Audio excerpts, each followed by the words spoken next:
I think you need a teacher at some point, though, to be honest. I think I was actually having this conversation with just someone just literally on the phone right now, which is when people want to learn Arabic, they go straight into the deep end when they start learning grammar and things like that, right? And that's quite often how the books have been created for them to be learnt and taught. And so it's not entirely the student's fault, but that's not how we learn, right?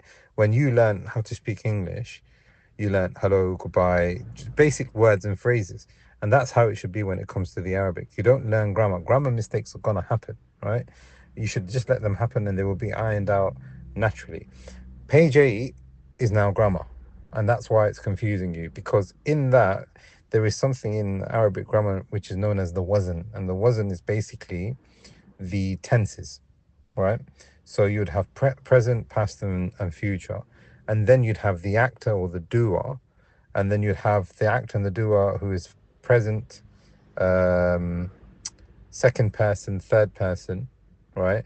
And then you've got that in plural, feminine, dual, because we don't have dual in English, but dual in Arabic. So you can see it's getting a little bit confusing now, right? I would say just stick to the vocab. When you feel that you've got a decent amount of vocab, and you'll know how much vocab you've got and how far you've progressed, because you might listen to an ayah or a hadith or even a lecture or part of a khutbah or something like that, and you'd be like, you know what, I kind of like got a lot of that. Do you know what I mean? When you're on that level there, then I would say, you know what, maybe now you're ready for grammar, right? Because you could still be now making mistakes when it comes to present and past, etc. But you've got a good foundation when it comes to words. So what I would say is, I think you need a teacher.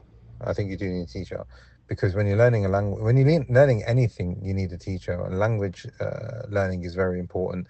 That you make sure that you are saying the right thing and you're getting it right. I think right now, maybe it depends on what level you're on, but right now maybe you could just do the vocab yourself and phrases yourself. I don't want to tell you to buy another book. Maybe you can just download it. It's Arabiya Bayna Yadayk. I've not actually seen it. I've not actually studied it, but a lot of people have praised it and they've benefited from it a great deal.